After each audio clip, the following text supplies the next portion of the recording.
बिस्मिल्लाहिर्रहमानिर्रहीम, अस्सलाम वालेकुम व्यूअर्स। प्रोग्राम में खुशामदीद। मैं हूँ हैदर हयात खान। नवाज शरीफ साहब वतन वापस आ चुके हैं और एक के बाद एक अदालती रिलीफ नवाज शरीफ साहब को मिल रहा है। दूसरी जानिब पाकिस्तान तहरीक इंसाफ की मुश्किलात में हर रोज़ इजाफा होता चला जा रहा है। मुल्क की सियासत में लग ऐसा रहा है कि कुछ तब्दील नहीं हुआ। एक रिपीट टेलीकास्ट है जो 2013 या 2018 में जो कुछ हुआ, जो पाकिस्तान मुस्लिम लीग नवाज क्लेम करती रही, अपोजिशन की बड़ी पॉलिटिकल पार्टीज क्लेम करती रही कि 2018 के अंदर एक लंदन प्लान आया, 2018 के अंदर चीज़ें मैनेज की गई। लग ये रहा है कि उसी का रिपीट एपिसोड अब होने जा रहा है। कम से कम बड़ी पॉलिटिकल पार्टीज तो यही क्लेम कर रही हैं। तमाम पॉलिटिकल पार्टीज की तोपों का रुख इस वक्त मुस्लिम लीग नवाज की तरफ है और हर पॉलिटिकल पार्टी का बड़ा लीडर ये बात कर रहा है कि डील हुई है जिसके नतीजे में नवाज शरीफ वतन वापस आए हैं और अब इस डील के नतीजे में नवाज शरीफ को चौथी मरतबा मुल्क का वज़ीर आज़म बनाया जाएगा। प्रोग्राम में इसको डिस्कस करेंगे। फिर बलूचिस्तान से इस वक्त चेयरमैन सेनेट हैं, बलूचिस्तान से इस वक्त केयर टेकर प्राइम मिनिस्टर हैं, बलूचिस्तान से इस वक्त इंटीरियर मिनिस्टर हैं मुल्क के, और बलूचिस्तान से चले चीफ जस्टिस ऑफ पाकिस्तान भी हैं। लेकिन सब्जेक्ट हमारा अदलिया नहीं है।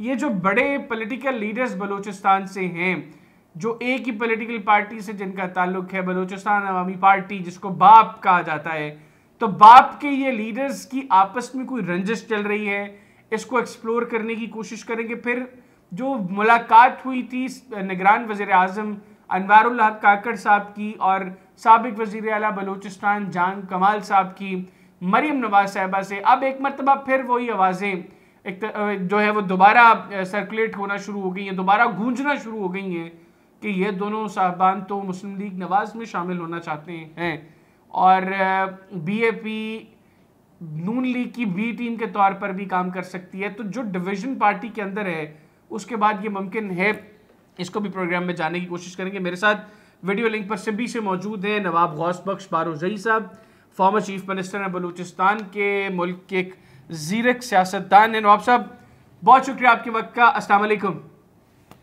वालेकुम अस्सलाम, आपकी बड़ी मोहब्बत जी। कैसे मिजाज हैं? खैरियत से हैं? ठीक ठाक हैं?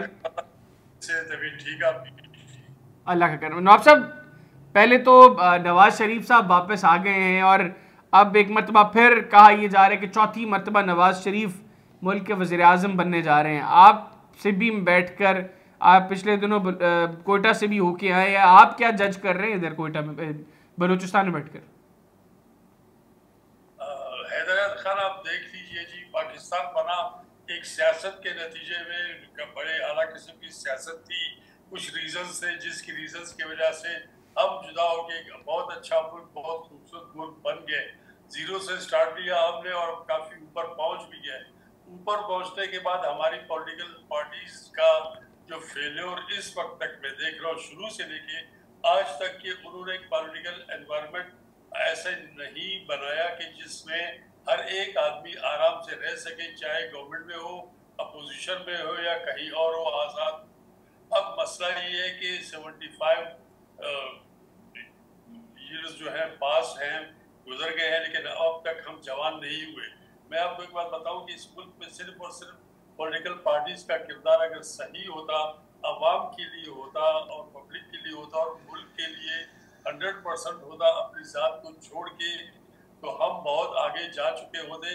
बहुत अजीम मुल्क बन चुका हमारा, खास तौर पे जब हमने एटमी धमाके किए, इसके बाद तो हमारा पैरेलल कोई था ही नहीं इस तरह से।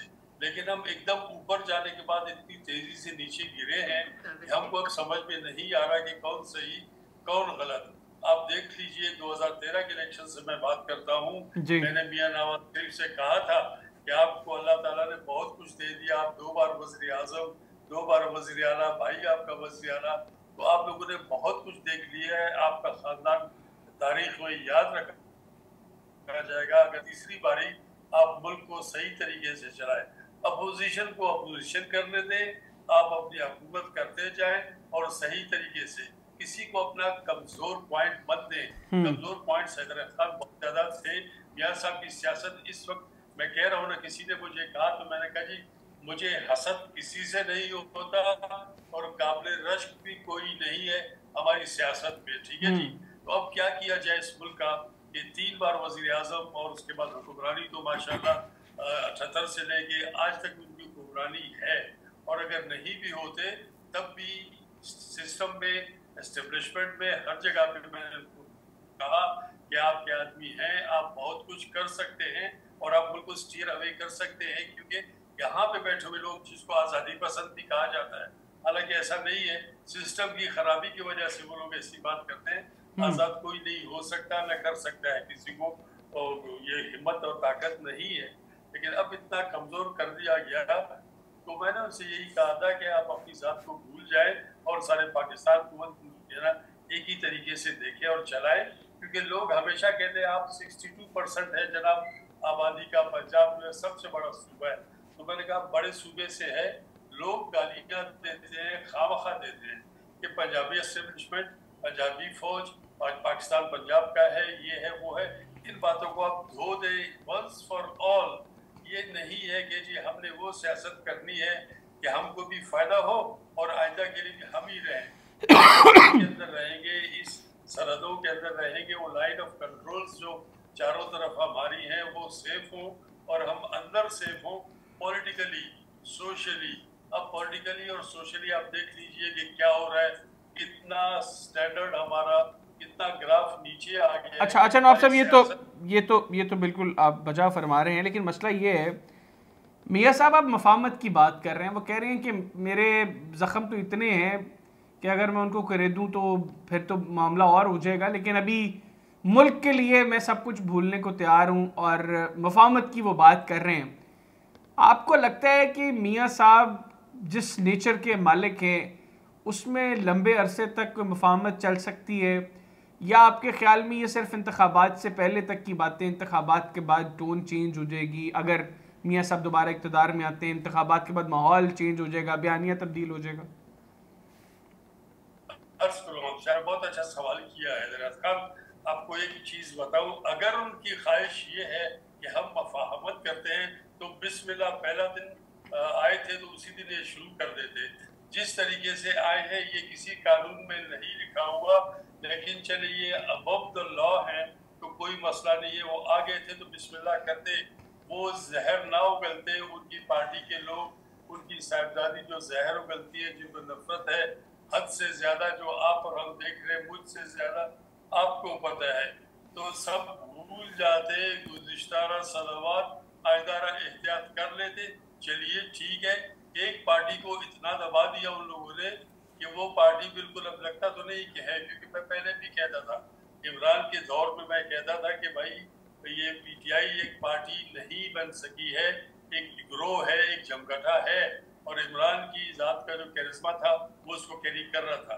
तो अब ये है कि मियाँ साहब फिर बिस्मिल्लाह करें, एक स्टेप उठाए, चले जाए सबके पास, चले जाए, मत जाए, दिखा दे, चले। इमरान अगर उसने बहुत गलत काम किया है तो उसके लिए भी यही करें। उनको जितना रिलीफ मिला है किसी को भी इतना रिलीफ नहीं मिलता।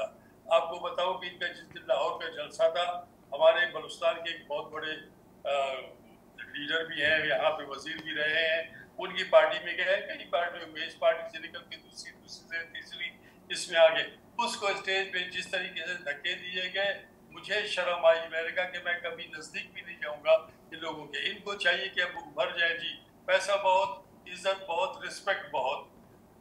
झूठ बोलने के बावजूद उनको सच्चा समझा जाता है। 4 हफ्ते के लिए गए थे, 50 रुपए की ड्रेस के ऊपर, क्या कहें, बॉन्ड के ऊपर, 4 साल के बाद आए हैं। बीमारी, बतौर डॉक्टर मैं जानता हूँ कि बीमारी इतनी ज्यादा नहीं है, बड़ी उम्र है, तो बड़ी उम्र खुद एक बीमारी है। अब अगर उन्होंने ये कहा है तो बिस्मिल्लाह करें, एक कदम उठाएं, पाकिस्तान को इस मुसीबत से निकाले जी। अब क्या हो गया, इदारों को लड़ा दिया इस शख्स ने, इसकी पार्टी ने। मुंतकिम मिजाज है जी, वो उनकी साहबजादी जी है, वो क्या से क्या कहती रही है, हम भी सुनते हैं। उनको भी मैं मशवरा दूंगा कि बीबी एक औरत जात होने के नाते आप भी थोड़ा सा नरम बोले, इतना ऊंचा मत बोल रहे। औरत की जात को इतना हक नहीं पहुंचता कि वो इतनी जोर जोर से बोले अपने बाप और चाचा और मामा और लोगों के सबके सामने। तो बिल्कुल पहला स्टेप उठाए मियाँ साहब, पाकिस्तान के ऊपर बड़ा एहसान करेंगे। वो के पॉलिटिकल हक नहीं बनता उनका, लेकिन ये कि आ गए हैं, उनको उसको सिस्टम सपोर्ट करता है, 62% उसके पीछे है, और बाकी हम भी जो जानते हैं कि इसने दोबारा इक़्तिदार में आना है, सब के सब उसी पार्टी की तरफ जा रहे हैं। तो बिस्मिल्लाह करें जी, सब बहुत अच्छी बात है। ट्रूथ एंड रिकंसिलिएशन ना करें, रिकंसिलिएशन ही करें, ट्रूथ को छोड़ दे, पीछे वाला भूल अच्छा जाए। अच्छा, वैसे नवाब साहब, आपको लगता है कि मियाँ साहब की सो फार जो टोन है उसमें जो मुफाहमत की, जिस तरह मैंने बात की, और वो कह रहे हैं कि चीज़ों को कैरी करना है क्योंकि मुल्क अब इस नहज पर आकर खड़ा है कि यहाँ पे अगर हम एक मरतबा फिर एक दूसरे के गिरेबानों को पकड़ेंगे तो वापसी का रास्ता बड़ा मुश्किल हो जाएगा। जो मियाँ साहब की हिस्ट्री रही है उसको सामने रखते हुए आपको लगता है कि उम्र के इस हिस्से में आके मियाँ साहब ने वाक़तन अपनी नेचर में इस तरह की तब्दीली की होगी कि वो कहेंगे कि ठीक है, अब इदारों को भी कैरी करने, साथ मुल्क के लिए अब चलना है, खालिस्तान छोड़ने एक दूसरे के साथ मुखालफत, और बस मुल्क को आगे चलाएं? नहीं जी, मैं वो उम्र में उस हिस्से में आ गए जिसमें बुढ़ापा उन पे तारी हो चुका है। बूढ़ा आदमी वैसे ही जिद्दी हो जाता है, चिड़चिड़ा हो जाता है। आपने सोसाइटी में देखा होगा, महल्ले में, गांव में, हर जगह पे चिड़चिड़े वो है, इंतकाम भूल कर है। बिल्कुल, मैं उनके साथ 2013 एक 2 सीटर में साथ बैठा था। मैंने सीधी सीधी बातें की, लेकिन मैं भी उनके इंतकाम का वो बन गया, क्या कहते, निशाना बन गया। अल्लाह करे उनको अकल आए। बाकी लोग जो है वो भी सब के सब लाउड माउथ है, बहुत ज्यादा बोलते हैं और डायलॉग बड़े अच्छे होते हैं, डिलीवरी बड़ी जबरदस्त होती है। वो निहाल हाशमी को मैं जब भी देखता हूँ, अभी भी एक ताज़ा प्रोग्राम उसने कहा कि आपको पता नहीं है मैं बहुत ज्यादा बदतमीज हूँ। तो ये ऐसे नहीं होगा जी। अगर डिफॉल्ट बदतमीजी होगी, इंतकाम होगा तो नहीं होगा, मैं नहीं समझता। लेकिन ये है कि इदारों को इन्होंने क्या कहते हैं, ऑयलिंग नहीं की, फ्रिक्शन बहुत हो गई है, पुर्जे पार्ट खराब हो गए, उनको ठीक करना होगा। अगर वो करते हैं तो वो दिखा दे जो उन्होंने करना है, तो करके दिखा दे। पहला स्टेप तो पता चले कि भाई he is going towards reconciliation, या फिर इंतकाम नहीं ले रहे। इंतकाम हो रहा है, इंतकाम लिया जा रहा है। जिस बंदे को अंदर बिठा दिया, वो बंदा अंदर पड़ा हुआ है, वो वहीं बैठा हुआ है। वो सिर्फ इलेक्शन मांगता है। ये इलेक्शन को क्या कहते हैं, वोट को इज्जत देना चाह रहे थे, लेकिन वो जो क्या कहते हैं, मीनार पाकिस्तान में जो जलसा हुआ, वो सारे का सारा नोट को इज्जत दी गई थी। यहाँ से मेरे इलाके से लोग भी गए जनाब, मुझे पता है। वो जो स्पेशल ट्रेन चली है उसके अंदर स्मगलिंग भी हुई है, पता नहीं क्या क्या हुआ है। तो यहाँ कारोबार जो है is the prime for target of every person. तो अभी जब आप ये करेंगे तो क्या होगा, एक स्टेप उठा के देख ले, मैं उनका मुरीद बन जाऊंगा। अच्छा अच्छा नवाब साहब, अब थोड़ी सी बलूचिस्तान की सियासत को डिस्कस करें। सो फार पब्लिक सेंटिमेंट क्या है इलेक्शंस को लेकर? आपको क्या लगता है कि पब्लिक की अप्रोच क्या है? किस पॉलिटिकल पार्टी की तरफ इस पब्लिक टिल्टेड नजर आ रही है आपको? अर्ज करूँ आपसे कि बलूचिस्तान तो एक पसमानदा सूबा है, तो हम सिर्फ और सिर्फ सियासी तौर पर पसमानदा है। हमारी सोच बड़ी नैरो हो गई है, खुली नहीं है। तो यहाँ पे देख रहे हर कोई कि कौन आएगा। कुछ अर्सा पहले पता ये चला कि पीपल्स पार्टी के ऊपर शायद हाथ रखा जाएगा, तो लोग धड़ाधड़ पीपल्स पार्टी पे घुस गए जी। अब उसके बाद पता चला कि नहीं जी, नून लीग आ रही है, तो लोग नून लीग में धड़ाधड़ जा रहे हैं। जो बीएपी में थे बहुत से लोग, वो बीएपी छोड़ के वो भी नून लीग में जा रहे हैं। तो बहरहाल यहाँ पे जिसकी गुड्डी, जिसको कहते हैं गुड्डी कहते हैं उसको, पतंग को, जिसकी पतंग ऊंची जाएगी, हम उसी रुख पे हम भी अपनी पतंग को उड़ाएंगे। तो बलूचिस्तान में पॉलिटिकल विल नहीं है जी। हम खुश हैं, हम बहुत खुश हैं कि हम तारीख में वजीर आजम पहली बार हमारा है, पहली बार नहीं बल्कि तीसरी बार है, लेकिन वजीर आजम भी हमारा, चीफ जस्टिस भी हमारा, चेयरमैन सेनेट भी हमारा, सेक्रेटरी वजीर दाखिला भी हमारा, और भी बहुत कुछ। अब इसी को खुश है, लेकिन हमारी स्टीयरिंग नहीं हो रही आगे की तरफ। हम बैठे हैं, तुसी लग जाओ साड़ी खैर है, और सब कुर्सी पे बैठे हैं, आज भी है, कल भी होंगे, साबिक हो गए भी, हम होंगे। तो बलूचिस्तान में पॉलिटिकली बहुत ही मद्दोजर है। यहाँ पे हालात ठीक नहीं है, पॉलिटिकल हालात ठीक नहीं है। गो विद द फ्लो, जिस तरफ की हवा होगी लोग उस तरफ उड़ना शुरू हो जाएंगे। और यहाँ पे अगर इलेक्शंस होते हैं सही या गलत, पर एक मखलूक टाइप की गवर्नमेंट बनेगी जो कि सेंटर के साथ जाएगी। और सेंटर में अब यहाँ पे मुझे कहा जाता है बहुत से लोगों ने, मैंने कहा भाई मैं क्यों, मुझे कोई बोलता नहीं है, मैं जाके गोद में बैठूंगा, ऐसा नहीं है। और कल हम देख रहे हैं जी, सही है ना जी।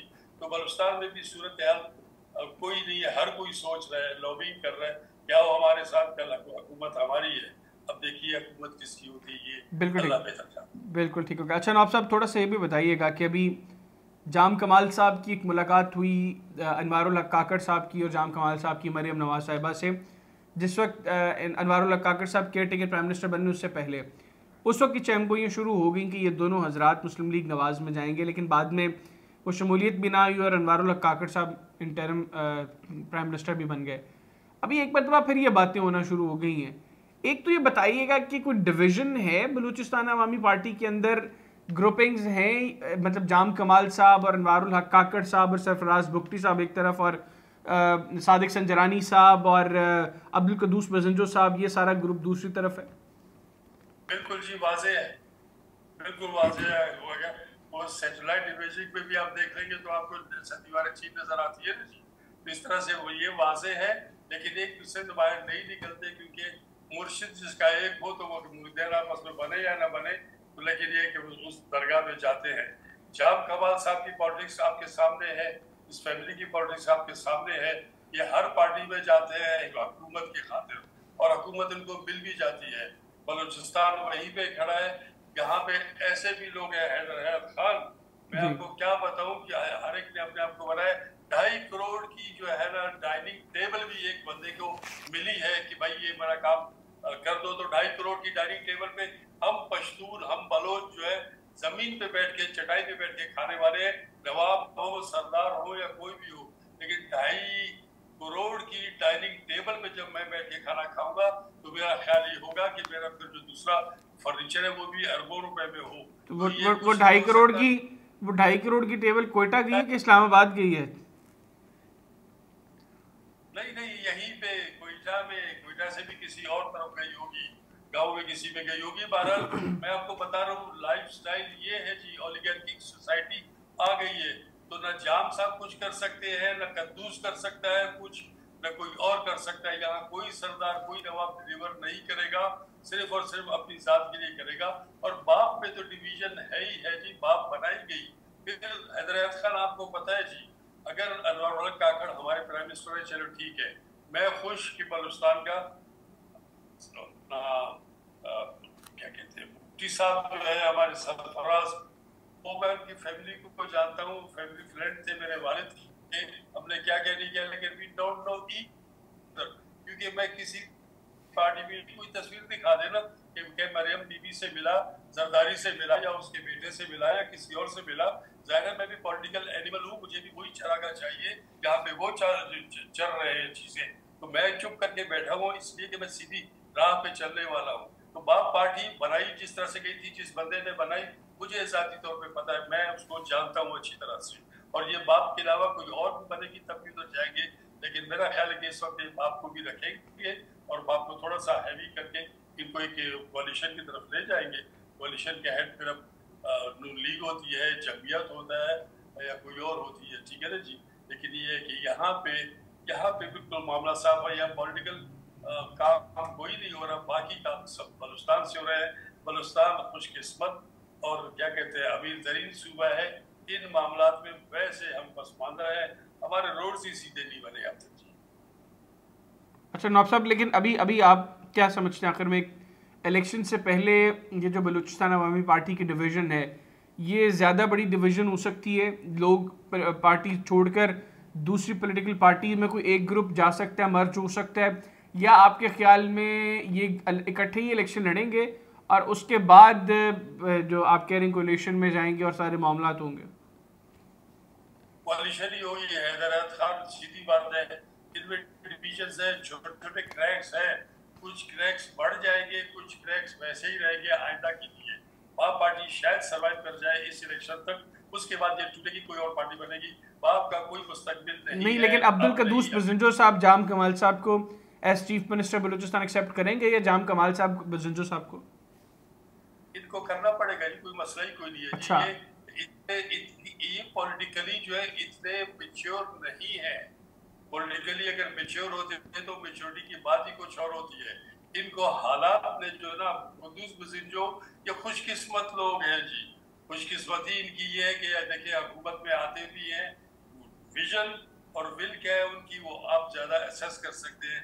मैं तो हो सकता है कि वो हो जाऊं, पर्सनल हो जाऊं, क्योंकि मैं जानता हूं, मैं इस इलाके का हूं, इस सूबे का हूं, मैं सबको जानता हूं, तो शायद मैं पर्सनल हूं। लेकिन आप लोग बाहर से बैठ के क्या कहते हैं वो मसलाना तौर पे अगर आप देखें उनको बगैर किसी का साइड लिए, तो इधर विजन कोई नहीं है, किसी पार्टी में विजन नहीं है। वरना मुझे क्या है, मैं अपनी पार्टी में रहूं। यूरोप में आपने देखा होगा, अमेरिका में, सब जगह पे पार्टी लीडर्स अपनी पार्टी के साथ लगे हुए होते हैं, किसी और पार्टी में नहीं जाते। लेकिन ये कि इलेक्शन के बाद जो कोalition बनेगी, फिर यही गम होगा, फिर यहाँ पे जो ना कहेंगे जो वज़ीर आला ठीक काम नहीं कर रहा, उसके खिलाफ हो जाएगी एक लॉबी। वो मतलब ये है कि वो जो इंटरेस्ट, कॉमन इंटरेस्ट जो है ना, उसमें अगर दरार आ गई तो फिर दोबारा यहाँ पे नो कॉन्फिडेंस भी हो जाएगा, कुछ और भी हो जाएगा। मतलब हम फिर अगले 5 साल अगर हैं तो अगले 5 साल में यही रोना पीटना होगा। और वहीं पे खड़ी है। आपको बताऊं बतौर डॉक्टर कि जब आप जवान होते हैं, छोटे होते हैं, तो जब आपको कट लगता है तो वो हील हो जाता है, उसके निशान नजर नहीं आते। बड़ी उम्र में जब आपका ऑपरेशन हो या कुछ भी हो, जख्म लगे, तो वो निशान बहुत बड़े बड़े होते हैं, बहुत बड़े बड़े, उसको कीलॉइड कहते हैं। अब आपको पॉलिटिकल कीलॉइड्स बहुत है हमारे चेहरे पे भी, हमारी बॉडी पे भी। हमको चाहिए कि जैसे मियाँ साहब अगर कहते हैं, लेकिन मियाँ साहब पे तो मैंने एक आर्टिकल लिखा था, आपको भी दिखाया भी होगा, भेजा हुआ। तो 23 मई को मैं उनके साथ था 2013 में, तो जो तकब्बुर मैंने उनमें देखा, मैंने कभी किसी में नहीं देखा। बिल्कुल, बहुत शुक्रिया नवाब साहब, आपने प्रोग्राम के लिए खुसूसी तौर पर वक्त निकाला। नाज़िन साबिक वज़ीर आला बलूचिस्तान नवाब गौस बख्श बारोज़ई साहब हमारे साथ मौजूद थे, उनकी गुफ्तगू आपने तफसीलन सुनी। उम्मीद करते हैं और इस दुआ के साथ आपसे इजाज़त भी चाहूँगा कि पाकिस्तान के हालात बेहतर हों। ये जो पॉलिटिकल पार्टीज़ के लीडर्स, जो नवाब साहब ने जिस तरीके से इंडिकेट किया, जो अपनी ज़ात का सोचते हैं, कुछ थोड़ा सा अपनी ज़ात से बढ़कर इस मुल्क और कौम का सोचेंगे, क्योंकि ये मुल्क सर्वाइव करेगा तो ही ये लोग पॉलिटिक्स कर सकेंगे। इजाज़त दीजिए, अल्लाह हाफ़िज़।